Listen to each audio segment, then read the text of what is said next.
In this digital era, you're a digitally focused company or you're dead in the water. Strategy is now powered by technology, and it's this technology that is creating differentiation and widening the gap between the leaders from those that just keep up with the customers demanding smarter technology, AI-driven experiences, and faster service.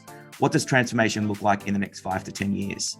To discuss, we bring transformation specialists to dive into what's driving transformation strategies, companies adopting to drive change, and how technology and AI could reshape the landscape. Joining me today, our guest speakers are enterprise transformation expert, Dr. Jason Talbot, who's business improvement and transformation at Graphite i2i, and technology strategy and transformation consultant, Emma Schulman.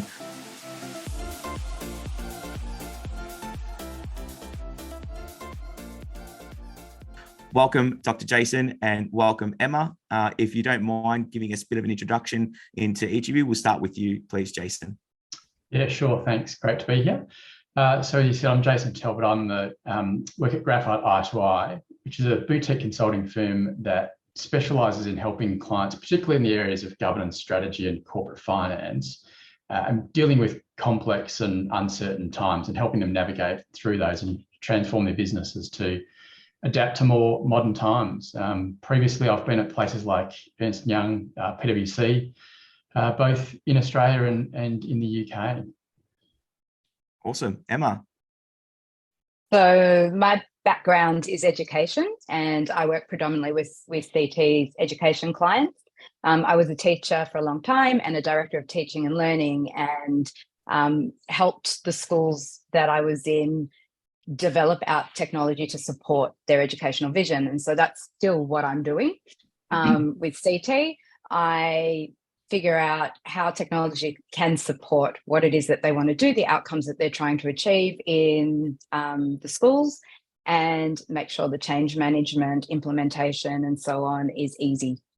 Fantastic. Thank you so much to you both, and welcome to the podcast. So I want to start off by asking a very simple question, and Jason, if it's okay, I'll come to you first. In today's day and age, isn't every business a digital business? Yeah, I guess so, to a certain degree. I think, if we look back over the recent history, it wasn't the case sort of, 10, 15 years ago. And there was a lot of organizations weren't particularly digitally focused. And then we saw a lot of technologies emerge that led to a whole lot of startups, disruptions in various industries. And it kind of forced the rest of the incumbent players to become more digitally focused. And so we had that period of transformation where everybody became very digitally focused and digitally enabled.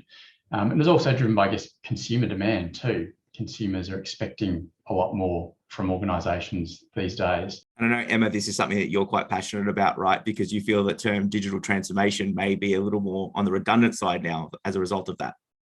Yeah, I think post-COVID, especially for schools, really for businesses as well, digital transformation is dead, because if you didn't transform through COVID and use technology to do that, you really couldn't sustain any sort of business. And for schools, the schools that had resisted the technology or implementing technology really felt it when COVID hit. That learning continuity and business continuity was really, really difficult.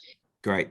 And Jason, from your perspective, 3 years ago versus even a year ago or even now, what are you seeing in some of the changes in what the transformations that organisations are coming to you for advice with?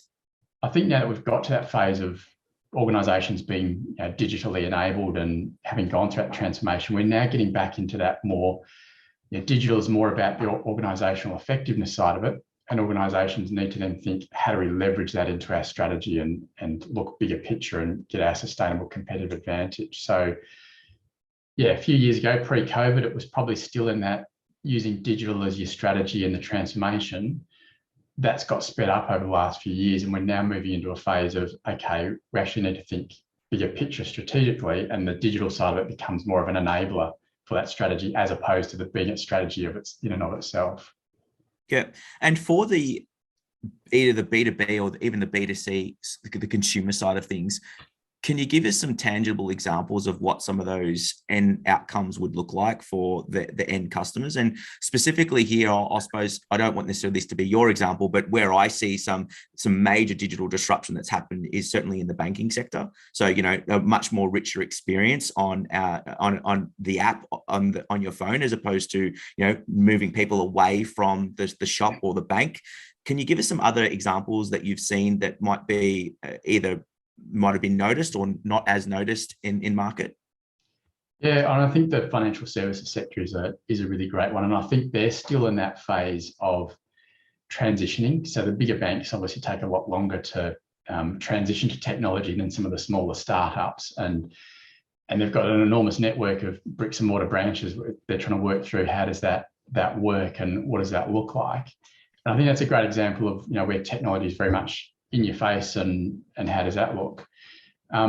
Another one that I think has really changed a lot in the last few years is probably in the health sector. You know, with COVID and so on, where we couldn't get to see doctors or healthcare professionals as easily.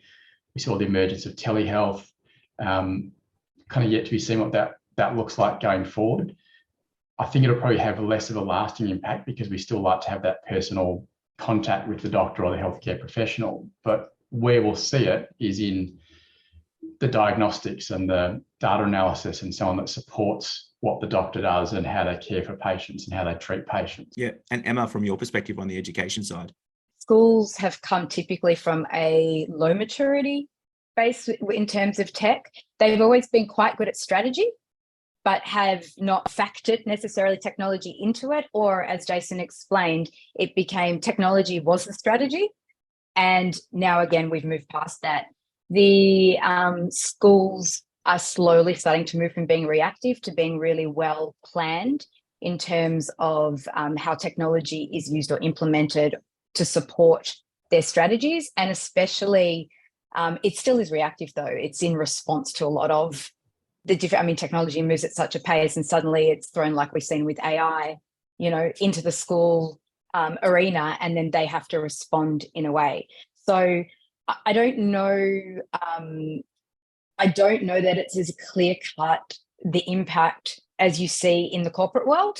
I think it kind of moves between, like technology will take the lead and then strategy takes the lead.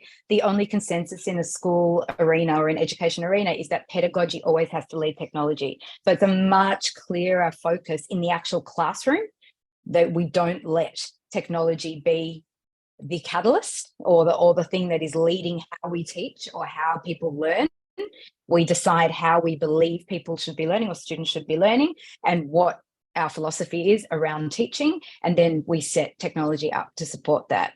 Doesn't always work in practice, but that's the philosophy. I think that's a really interesting difference between the two, because I think with a lot of corporates, it's going to be driven by what do people want, and you know, if there's a demand for it, people will build and adapt the technology to it. So it's really interesting to hear that in education, it's staying core to, okay, now what do we know they need to have and deliver, and then we'll use it to support. That's a very interesting difference. Where I would like us to go a little bit now is, it's easy for us to mark COVID as a really nice definitive line in the sand of where disruption happened in market and transformation had to occur. Transformation occurred in the form of video format meetings. So we moved away from meeting into meeting spaces and collaboration spaces into digital workspaces. And there's been organizations that have benefited from that. Organizations like Zoom, organizations like Microsoft and Teams and those sorts of applications that we're all becoming more and more used to.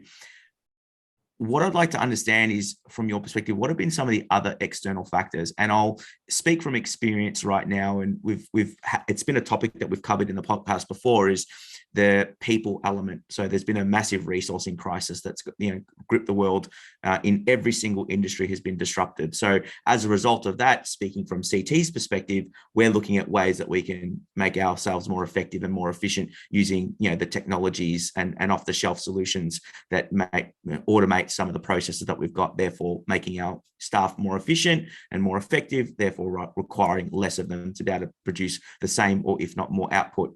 Jason, can you maybe talk about some of the other disruptions that you're seeing in market that are, you know, resulting in organizations having to transform the way they go about business?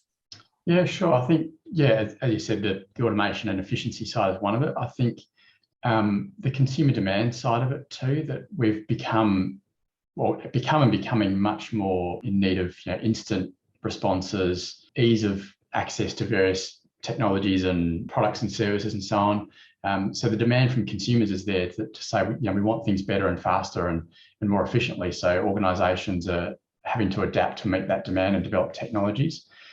The other big one that I think is driving it is a growing focus on environmental and social issues. So more and more organisations are under pressure to show their environmental credentials or show their good corporate citizen side and how they engage in various social issues.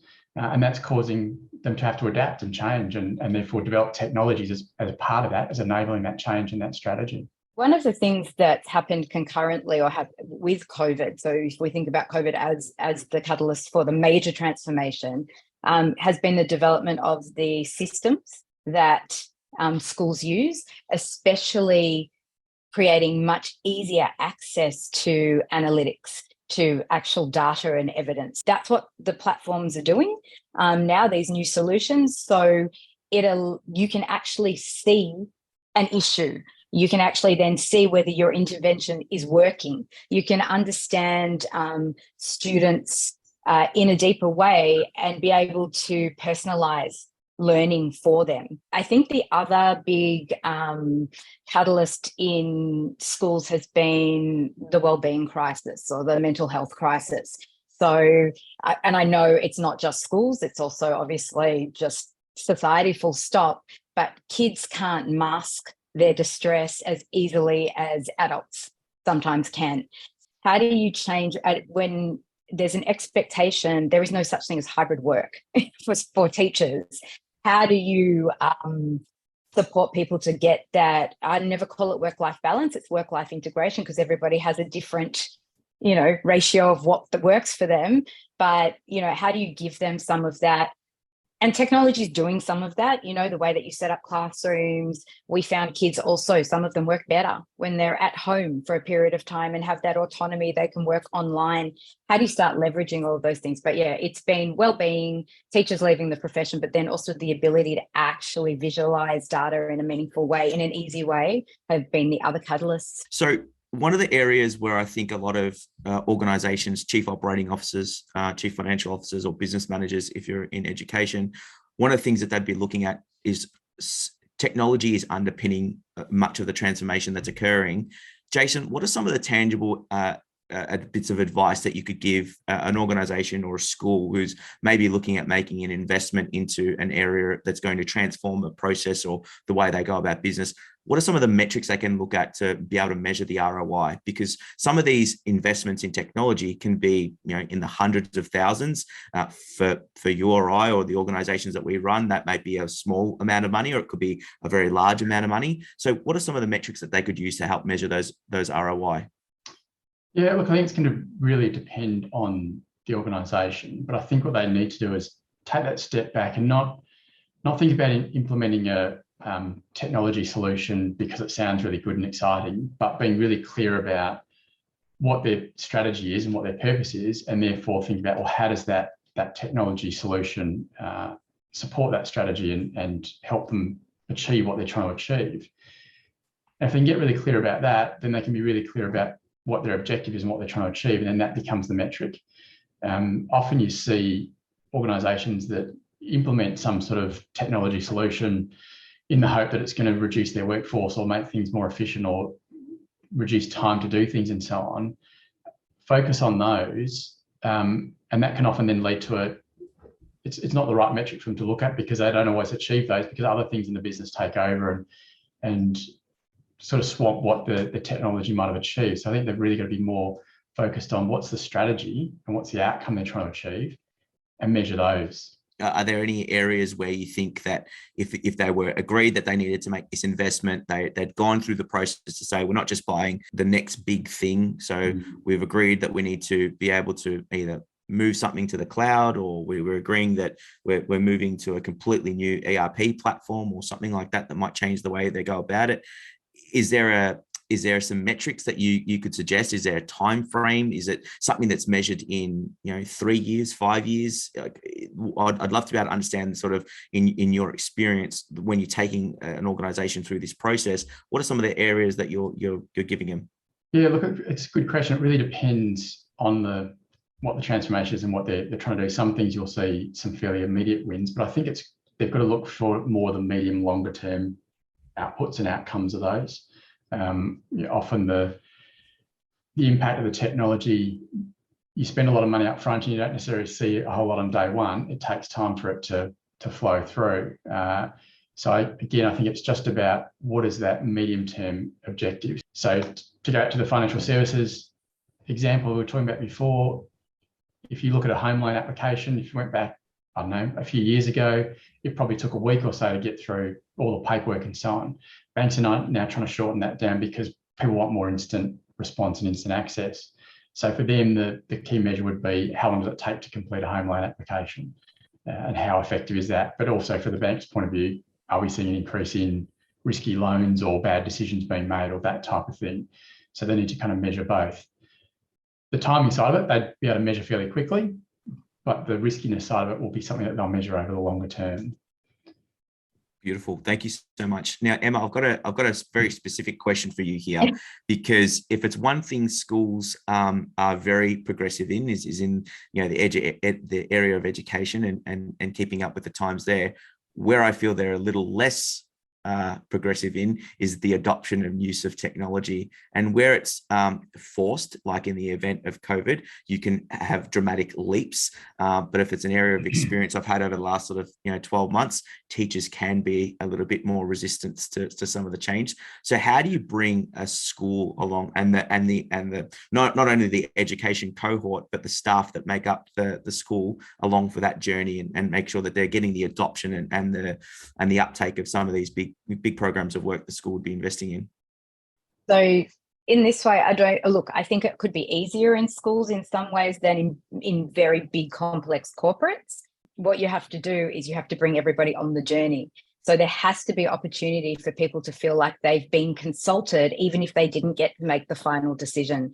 So a lot of the processes in terms of making decisions around technology, in terms of then planning, implementation, etc., you need to have proper project management. You need to have a working group that has broad membership from across different areas of the school so that everyone's voice is heard. And the other thing is you really have to have explained the why. I don't think education's different, and Jason can confirm this probably to most organizations, but you have to have sold the why. And one of the things that happens in schools is they try and solve problems for now, instead of doing that forward planning. Also, we don't talk about ROI so much in schools. We talk about ROV, so return on value, because it's much more than just a financial, you've got always parents as stakeholders as well. You've got your reputation. I know it's the same commercially, but you're talking about education here. You're talking about the outcome. It's not an outcome or a financial, it's a child. It's a person that you're trying to, that's where you want to see the value. So the bringing people on the journey is the important part, socializing an idea, having a process around discussing it. And, that change management has to start from the very beginning, from that conversation of, well, we think we need this and this is why, but now let's go through a process together of making a decision on it. And by the time you actually get to implementation, everybody knows it's coming. Everybody's on the journey. You have to provide extensive training and hand-holding if it's something very new. And you have to let them know how they're going to save time. Because teachers are time poor all the time. They just need time. So if you're going to implement something and it's going to add to their workload and not save them time, don't even bother. You'll never get buy-in. I think if I could summarize all of that, it sounds like it comes down to communication. So yeah, I think that's transparency. Yeah. As well. Jason? I think that's absolutely right. And so often you see, well, from a corporate organisational point of view, organisations that rush that bit, that just, the board's made the decision or the CEO's made the decision that we want to implement this change, and they rush forward and do it. And that so often is a cause of why it fails. If you take a lot more time to get people on board, to communicate with them, to help them understand the why and what it's going to mean for them, they'll be so much more supportive when the implementation happens, and it happens so much faster. So you might think you're saving time by not doing that bit up front, but you're probably not in the long run. Great point. And I think this is a really good segue into a point that I've deliberately left to last, because I think it's the new shiny toy and the big buzz in the market at the moment. And I'm talking about AI. And I mean, AI is something that we've had in market for a little while now. It's now sort of something that's a little bit more tangible from the large language models that have come out with ChatGPT and Google with Bard. I want to understand, given we are such in this early phase of it, and people are still trying to understand what the use case for AI represents into their business or into their school. Jason, just talk us through some of the conversations that I'm sure you're probably having at the moment, and some of the advice that you may be giving to your clients. Yeah, AI is a really interesting one, because I think everyone can look at it and see it probably has potential to do enormous things for us, but no one quite knows what that is yet. And it's continually changing so rapidly in unpredictable ways. It's hard to predict it. And a lot of the work that I do is around that strategy governance piece. And I guess there's two aspects to it. From a governance point of view, it probably terrifies a lot of directors, because what does it mean? What is this black box that's doing stuff going to do for us? And how do we govern it, and how do we manage it? And so I think that from their point of view, they've got to be really careful about understanding what the technology is when they're implementing it. How does it actually work? How does it make decisions or analyze data? And how does it impact the broader business? So if we implement some AI solution in one part of the business to automate part of the business, how does it impact the rest of it? And thinking about it in the broad scope. The other side of it's in strategy. And we're sort of starting to see a little bit of uptake of AI tools and so on in strategy, but not too much of it. And I think that's because no one really wants to hand over their strategic decision making to a computer or an artificial intelligence just yet, and may never will. I think there's always going to be a human creative element in it. But where I think it could be used a lot more, and it's perhaps underutilized, is in understanding the data and analyzing the data. It has the potential to collect and analyze vast quantities of data and in a way that we can't as humans, and digest it and simplify it, and also take a lot of the biases out of it. As individuals, we have our own biases, and when we look at a bit of data or information, we see it through a particular lens. You can train an AI and a computer to just analyze it on a purely fact basis and give you a very different response. And I think that's where we'll start to see it shape strategies and so on, is it will be a much more unbiased and deeper data set that boards and executives will be able to use for that strategic decision making. Emma, did you have any commentary there from the conversations you're having with some of the principals and business managers out there? There's no middle ground at the moment in terms of education and AI. There's either schools that have banned it, or their governing bodies that have banned it, or people that have just gone, hey, let's just see exactly what this can do, and worrying about the ethics of it, but not worrying about governance so much. It's more, how can we leverage this, and what skill sets are our students going to need to have in terms of being able to understand and use AI by the time that they finish school, so for the world of work. But teachers, again, we talk about efficiencies. It's helping them create assessments, and better assessments, more rigorous assessments that kids can't use AI to answer. It's helping. It's changing. It's going to be the thing that changes the landscape of education again. So it will force we've moved pretty much to a skills-based curriculum anyway, but anybody that wasn't there, it will force them to now really look at, how do we, are we explicitly teaching students skills? How do we assess that, which is actually really hard? And we're starting to move into those spaces of micro-credentialing and so on, people being able to show they've acquired a skill. And eventually, this is happening at the same time as the conversation about HR and putting the HR on the table, and is that relevant anymore, and so on. I think the two of them together, AI and this conversation about the HR, will actually finally be the death of schooling as we know it. University of New South Wales, and this is already 4 or 5 years ago, pre-COVID, they trained a chatbot. So this was the engineering faculty. They used Teams and they trained a chatbot. It took them 2 years to train the machine, the AI, to do what and it was 6 people to do what they needed it to do, but it turned the entire engineering faculty into a community on Teams. It started to bring targeted answers from lectures and from notes to students who could, in natural language, just ask questions. It could identify students at risk within the first 4 to 6 weeks of the course and tell their tutor or their lecturer, you need to follow up with this, so really powerful in terms of revision packages. It delivered revision packages before exams to each student, knowing what their strengths and weaknesses were because of the way that they'd collaborated, communicated, and so on through Teams. So where I see AI being really powerful for schools, and it will only come with the consistent use of systems. But once we can do things like that, chatbots, so a teacher could go, I don't know if it's technically called a chatbot, but whatever the AI, a teacher can say, which 3 students in my class should I be checking in with this week personally and why? And the AI can come back and say, the AI knows that I'm going to ask that every week. And so it starts to preempt and say to me, hey, this student has dropped in attendance dramatically. You might want to check in and see what's going on there, if there's an issue at home or they're struggling with wellbeing, or this student's marks in this particular subject over the past 2 months have started to decline. Check in and says what's happening here, or this child has been online at 4 a.m. most mornings. Awesome.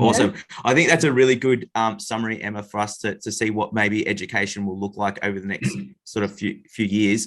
Jason, I'll give you the floor to wrap us up and give us your maybe 5-year outlook on, and pick an industry that you may or may not be, you may be more versed with compared to another, but where you see the transformation happening over the next 5 years. Look, I think it'll just be a shift in how transformation happens. I think historically, transformation has been very much a big project, big bang, big change across an organisation. I think what we're seeing much more now is a much more frequent but smaller changes within organisations, and coming much more, rather than top down, much more bottom up. So it's much more emergent. You'll see, small, almost experiments kind of happening within larger organisations, and they'll take their own momentum and start to grow. I think we'll continue to see disruptors in various industries as small and nimble startups can leverage a technology in a way that the larger organisations can't. But the larger organisations will continue to make that shift. So financial services, for example, will continue to make that shift away from bricks and mortar to digital. We'll see healthcare and so on start to shift more, utilising technology much more in healthcare and so on. I think we'll also see a big shift in workforce and how organisations think about workforce, because they've all gone through this process now that we can have remote workforces. So we're no longer constrained by employees being within a 45-minute drive of the office. They're globally. So we'll start to see them start to think a bit more creatively, I think, about, okay, well, where do we find people and how do we utilise it and how do we distribute our workforce and what can that do for us from a strategic point of view? So it'll be interesting, exciting times, I think. Amazing. I couldn't agree more. Well, thank you so much to you both. Emma, thank you for joining us and your debut on the podcast. Jason, thank you so much for stepping up to the challenge and joining us as our subject matter expert in this conversation. I hope the listeners have got a lot of value out of it. Jason, just for any of those listeners that may want to reach out to you, or just a free plug for you, where can they find you? Brilliant, thank you. So the company is Graphite Eye2Eye, so graphiteeye2eye.com.au, and you can find the website there and get in contact. Beautiful. And anyone who wants to talk to Emma, where can they reach out to you? They can reach out to me at CT. So email address is eschulman@ct.com.au. Fantastic. Thank you so much. I've appreciated time and your expert conversation. Thanks very much.